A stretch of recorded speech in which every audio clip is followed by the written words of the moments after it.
Students, हम class 10th का next chapter start कर रहे हैं जो कि है चैप्टर फोर्थ चैप्टर का नाम है क्वाड्रेटिक इक्वेशंस।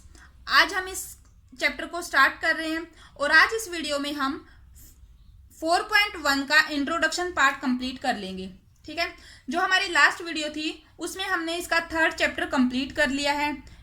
अगर आपने वो वीडियो नहीं देखी है तो मैं यहाँ ऊपर आई बटन पर प्रीवियस वीडियो का लिंक डाल दूंगी, आप चाहें तो वहां से चेकआउट कर सकते हैं। तो चलिए स्टार्ट करते हैं हमारा फोर्थ चैप्टर क्वाड्रेटिक इक्वेशंस। सबसे पहले हमें ये देखना है किस इक्वेशन को हम क्वाड्रेटिक इक्वेशन बोल सकते हैं और किसको हम क्वाड्रेटिक इक्वेशन नहीं बोल सकते। उसके बाद हम डिफरेंट मेथड्स के बारे में जानेंगे जिससे हम किसी भी क्वाड्रेटिक इक्वेशंस को सोल्व कर सकते हैं, यानी कि उसके सॉल्यूशन फाइंड आउट कर सकते हैं। ओके, तो जो ये वर्ड है क्वाड्रेटिक इक्वेशंस, अगर हम इक्वेशन को छोड़ दे बात करें सिर्फ क्वाड्रेटिक की, तो ये जो क्वाड्रेटिक वर्ड है ये आपने अब से पहले भी सुन लिया होगा। हमने 9th क्लास में कुछ पोलिनोमियल्स के बारे में पढ़ा था, वहां ये वर्ड आया था हमारे पास। हमने क्या पढ़ा था? Linear polynomial, quadratic polynomial, cubic polynomial and so on. ठीक है, इस तरीके से हमने वहां डिस्कस किया था। अभी तो वैसे हर एक बच्चे को 9th क्लास का याद होगा नहीं, तो यहाँ हम एक बार दोबारा से स्टार्ट करते हैं और समझते हैं क्वाड्रेटिक इक्वेशंस के बारे में। अब देखो, अगर हम इसकी सबसे पहले एक बार इसकी स्टैंडर्ड फॉर्म ही देख लेते हैं। स्टैंडर्ड फॉर्म क्या होती है क्वाड्रेटिक इक्वेशन की? सबसे पहले बात करें इसकी स्टैंडर्ड फॉर्म की। Standard form of quadratic equation. ठीक है, अगर इसकी स्टैंडर्ड फॉर्म की बात करें तो वो होती है ax² plus bx plus c is equal to 0। अभी हम इसी फॉर्म की हेल्प से क्वाड्रेटिक इक्वेशन को समझने की कोशिश करेंगे। अगर आप इस जनरल फॉर्म या फिर मैं बोलूँ स्टैंडर्ड फॉर्म को ध्यान से देखेंगे तो ये a b c, ये हमारे पास कुछ क्वांटिटीज ये हैं, एक हमारे पास x है, ठीक है, और इक्वल में हमारे पास 0 है। तो बात करें अगर हम x की, आप देख सकते हो a के जो हमारे पास पहले x² है, फिर x है और फिर c है ना। तो जो ये x है ये हमारे पास वेरिएबल है। अभी क्वाड्रेटिक इक्वेशन में जो हमारे पास वेरिएबल होता है जो कि यहाँ x है, उसकी हाईएस्ट पावर 2 होती है। आप यहाँ देख सकते हो, यहाँ x की पावर 1 भी है और x की पावर 2 भी है, लेकिन हम बात करते हैं हाईएस्ट पावर की। जैसे मैं 2 एग्जांपल लिखती हूं आपके सामने। ठीक है, हमने एक एग्जांपल लिखा x plus 4 is equal to 0। एक मैंने एग्जांपल लिखा x³ plus 2x is equal to 0, और एक मैंने एग्जांपल लिख दिया x plus x² is equal to 0। ये मैंने आपके सामने 3 एग्जांपल्स लिखे हैं। ठीक है, अगर हम बात करें फर्स्ट एग्जांपल की, यहाँ वेरिएबल क्या है? x है, तीनों में ही हमारे पास वेरिएबल x है। तो जो हमारे पास फर्स्ट एग्जांपल है, यहाँ x की पावर कितनी है? 1 है। यहाँ x की पावर 1 है और वही इसकी हाईएस्ट पावर है क्योंकि और हमारे पास x में कोई भी टर्म नहीं है। बात करते हैं सेकेंड एग्जाम्पल की। यहाँ हमारे पास एक x यहाँ है, एक x यहाँ है, यहाँ इसकी पावर 1 है, यहाँ इसकी पावर 3 है। हम बात कर रहे हैं हाईएस्ट पावर की, तो सेकंड एग्जांपल में x की जो हाईएस्ट पावर है वो कितनी है? 3 है। अब बात करते हैं हमारे पास जो थर्ड एग्जांपल है, एक x ये है, एक x ये है, यहाँ x² है, यहाँ x की पावर 1 है। तो हाईएस्ट पावर की अगर बात करते हैं वो है यहाँ 2।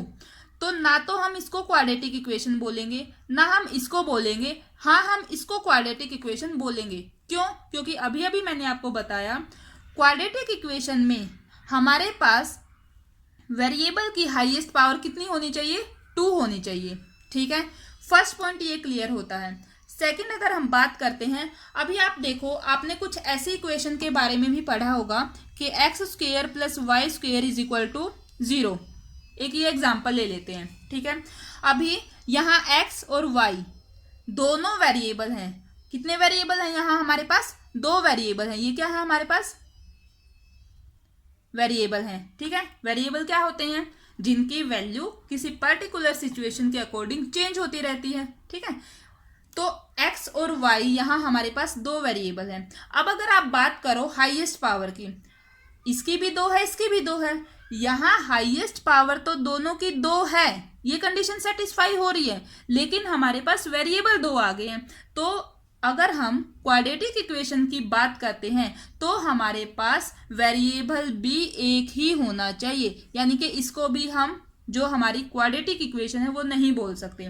ठीक है, तो अभी फिर से हम इसकी स्टैंडर्ड फॉर्म पर आते हैं। अभी आप यहाँ ध्यान से ये जो मैंने दो बातें बताई हैं इनको आप एक बार फिर से रिवाइज करेंगे और देखेंगे क्या यहाँ हमारे पास वेरिएबल एक है। यस, एक है, x हमारे पास वेरिएबल है, और जो इसकी हाईएस्ट पावर है वो कितनी है, 2 है। इसको हम क्या बोलते हैं, इसकी डिग्री। जो हमारे पास वेरिएबल की हाईएस्ट पावर होती है उसको हम क्या बोलते हैं, डिग्री। ये हम हमारी जो लास्ट क्लासेस होती हैं उसमें हम बहुत अच्छे से पढ़ चुके हैं। ठीक है, ये हमारे पास क्या होती है, डिग्री। हाईएस्ट पावर जो होती है वो डिग्री होती है। तो अभी आप ये बोल सकते हैं वेरिएबल एक होना चाहिए, यानी कि जो भी हमारे पास इक्वेशन होगी उसके अंदर सिर्फ एक ही वेरिएबल होना चाहिए। अभी मैं इसको ये भी लिख सकती हूँ, देखो आप जो वेरिएबल है, अभी हम यहाँ, अब x तो हमारा वेरिएबल है, अब इस x की जगह अगर हम y होता तो यहाँ भी y होना था और यहाँ भी y होना था। बोलने का मतलब सिर्फ ये है, ये x जो है वो वेरिएबल को रिप्रेजेंट कर रहा है। वेरिएबल यहाँ एक ही होना चाहिए, एक से ज्यादा नहीं होने चाहिए। और जो हमारी डिग्री है यानी कि हाईएस्ट पावर है वेरिएबल की, वो कितनी होनी चाहिए, 2 होनी चाहिए। तब हम इसको एक क्वाड्रेटिक इक्वेशन बोलेंगे। अब जो ये a, b और c है, a, b, c, ये क्या है, ये रियल नंबर्स में से होंगे। ठीक है, और यहाँ एक कंडीशन और होती है हमारे पास कि a जो है वो नॉट इक्वल टू 0 होना चाहिए। क्यों भाई, a नॉट इक्वल टू 0 क्यों होना चाहिए? आप देखो, इसने बोला a 0 के इक्वल नहीं होगा, आप उल्टा करो इसका, a 0 होगा। आप ऐसा मानो अगर a 0 हो जाएगा तो x स्क्वायर की जब 0 से मल्टीप्लाई करेंगे तो ये 0 हो जाएगा ना, ये 0 हो जाएगा। अब जब अगर ये पूरा 0 हो जाएगा तो हमारे पास क्या बचेगा, सिर्फ bx plus c is equal to 0। अब जब ये है हमारे पास bx plus C is equal to 0, तो यहाँ अगर हम हाईएस्ट पावर की बात करें तो वो क्या 2 आ रही है, नहीं आ रही ना। तो अगर a 0 हो जाता है तब ये हमारी क्वाड्रेटिक इक्वेशन ही नहीं होगी। इसीलिए यहाँ ये कंडीशन दी जाती है कि a नॉट इक्वल टू 0 होगा। b 0 हो सकता है क्योंकि देखो मैंने अभी आपको एक एग्जाम्पल दिया, ये एग्जाम्पल दिया और मैंने ये भी बोला कि ये एक क्वाड्रेटिक इक्वेशन है ना। इसको मैं दोबारा से लिखती हूँ, x plus X square is equal to 0। अगर हम इस इक्वेशन की बात करते हैं तो जो x स्क्वेयर के साथ होता है वो होता है a। हम ये बोल सकते हैं x स्क्वेयर का जो कोफिशिएंट होता है वो a होता है, x का कोफिशिएंट b होता है, और जो हमारे पास कांस्टेंट टर्म होती है वो हमारे पास c होता है। तो अगर हम यहाँ से इन दोनों को कंपेयर करें तो a की वैल्यू हमारे पास 1 है, b की वैल्यू भी 1 है और c की वैल्यू 0 है। तो c 0 हो रहा है ना, इसी तरीके से b भी 0 हो सकता है। ठीक है, लेकिन मेन कंडीशन क्या होती है कि a 0 नहीं हो सकता, क्योंकि अगर a 0 होता है तब वो क्वाड्रेटिक इक्वेशन की जो स्टैंडर्ड फॉर्म है उसमें अगर हम 0 रखते हैं तो वो हमारे पास क्वाड्रेटिक इक्वेशन की कंडीशन को सेटिस्फाई नहीं करता है। क्यों नहीं करता है? क्योंकि वहां से डिग्री उसकी यानी कि हाईएस्ट पावर जो है वो 2 नहीं होती है, और जब तक हाईएस्ट पावर 2 नहीं होगी, 2 से ज्यादा हो या 2 से कम हो वो हमें नहीं चाहिए, हमें चाहिए 2। अगर 2 नहीं होगी तो तब तक हम उस इक्वेशन को क्वाड्रेटिक इक्वेशन नहीं बोल सकते। आई होप ये पॉइंट आपको काफी अच्छे से क्लियर हो गया होगा कि किस इक्वेशन को हम क्वाड्रेटिक इक्वेशन बोलेंगे और किसको हम नहीं बोलेंगे। अब जब हम स्टार्ट करेंगे हमारे क्वेश्चंस एक्सरसाइज 4.1 के, तो वहां हमारे पास कुछ स्टेटमेंट्स गिवन होंगी, उन्हें हमें यही चेक करना है क्या वो क्वाड्रेटिक इक्वेशन है या नहीं है। ठीक है, तो आई होप जब तक आपका ये कॉन्सेप्ट क्लियर नहीं होगा तो आप कैसे बता पाएंगे कि वो जो भी इक्वेशन गिवन है हमारे पास वो क्वाड्रेटिक इक्वेशन है या नहीं। तो आप ये बोल सकते हो किसी भी इक्वेशन को चेक करने के लिए कि वो क्वाड्रेटिक इक्वेशन होगी या नहीं होगी, हमें 2 बातों का ध्यान रखना है। 2 बातें कौन सी? 2 बातों में हमें सिर्फ ये चेक करना है, एक तो हम ये चेक करेंगे क्या जो हमारे पास इक्वेशन गिवन है उसमें वेरिएबल सिंगल है या नहीं। हमें एक ही वेरिएबल चाहिए, ठीक है। वो वेरिएबल कुछ भी हो सकता है, ठीक है, लेकिन वो एक ही वेरिएबल होगा। जैसे यहाँ x है तो यहाँ भी x ही होगा, ये नहीं है कि x भी आ जाए और y भी आ जाए, ठीक है। फर्स्ट पॉइंट आप ये चेक करेंगे। सेकंड पॉइंट आप क्या चेक करेंगे, क्वाड्रेटिक इक्वेशन के लिए हमारे पास हाईएस्ट पावर, वेरिएबल की हाईएस्ट पावर क्या होगी, वो 2 देखनी है हमें, ठीक है। तो ये 2 पॉइंट्स हैं, ये हमें चेक करने हैं। फिर हम उनके बेसिस पे हम ये बोलेंगे कि वो जो भी इक्वेशन गिवन है वो क्वाड्रेटिक इक्वेशन है या नहीं है। अभी हम एक बार फिर से जो हमारी स्टैंडर्ड फॉर्म है इस पे एक बार फिर से नज़र लेकर जाते हैं। यहाँ मैं आपको एक पॉइंट और क्लियर करके चलती हूँ। ये आपको ये तो क्लियर हो गया होगा कि किस इक्वेशन को हम क्वाड्रेटिक इक्वेशन बोलेंगे और किसको नहीं बोलेंगे। अब एक छोटा सा पॉइंट और है, वो भी आप देख लें तो अच्छा होगा। अभी आप ये देखो, यहाँ x की पावर 2 है, यहाँ x की पावर 1 है और यहाँ x की पावर 0 है। x की पावर 0 वो 1 हो जाएगा, और यानी कि हम ये बोल सकते हैं ना इस c के साथ x की पावर 0 है, क्योंकि किसी भी नंबर को, कितना भी बड़ा नंबर हो, उसकी पावर अगर 0 होती है तो 1 होता है। ये बात आपको पता होगी। तो अगर हम किसकी, क्वाड्रेटिक इक्वेशन के स्टैंडर्ड फॉर्म की रिप्रेजेंटेशन की बात करें तो आप एक छोटा सा पॉइंट ये भी ध्यान रख सकते हैं। देखो अभी ये भी हमारे पास क्वाड्रेटिक इक्वेशन है, ठीक है, इसमें कोई डाउट नहीं है कि ये भी हमारे पास क्वाड्रेटिक इक्वेशन है। लेकिन अगर हमने इसको स्टैंडर्ड फॉर्म में रिप्रेजेंट करना है तो हम इसको ऐसे लिखेंगे, x² + x = 0। क्यों?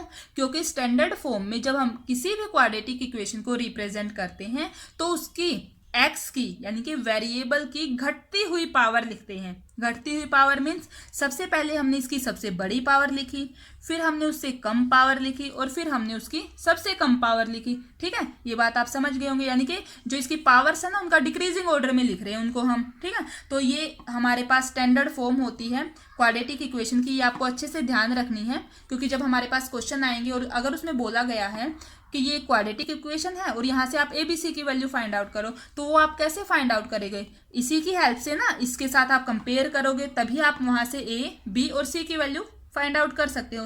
तो आपको ये बात ध्यान रखनी है। सेकंड पॉइंट आपको ये ध्यान रखना है कि किसी भी क्वाड्रेटिक इक्वेशन को चेक करने के लिए, यानी कि किसी भी इक्वेशन को चेक करने के लिए कि वो क्वाड्रेटिक इक्वेशन है या नहीं, हमें 2 पॉइंट्स ध्यान रखने होते हैं। फर्स्ट पॉइंट, हमारे पास सिंगल वेरिएबल होना चाहिए, यानी कि एक ही वेरिएबल होगा पूरी इक्वेशन के अंदर। और सेकेंड पॉइंट ये होगा, जो हमारे पास उसकी हाईएस्ट पावर होती है वो कितनी होनी चाहिए, 2 होनी चाहिए, ठीक है।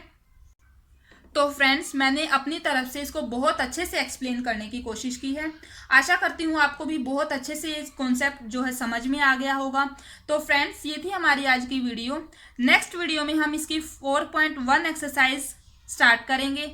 तो अगर आपको मेरी वीडियोस अच्छी लग रही हैं, आपके लिए हेल्पफुल हैं, तो प्लीज़ वीडियो को लाइक करना, चैनल को सब्सक्राइब करना और अपने फ्रेंड्स के साथ शेयर करना। Thank you.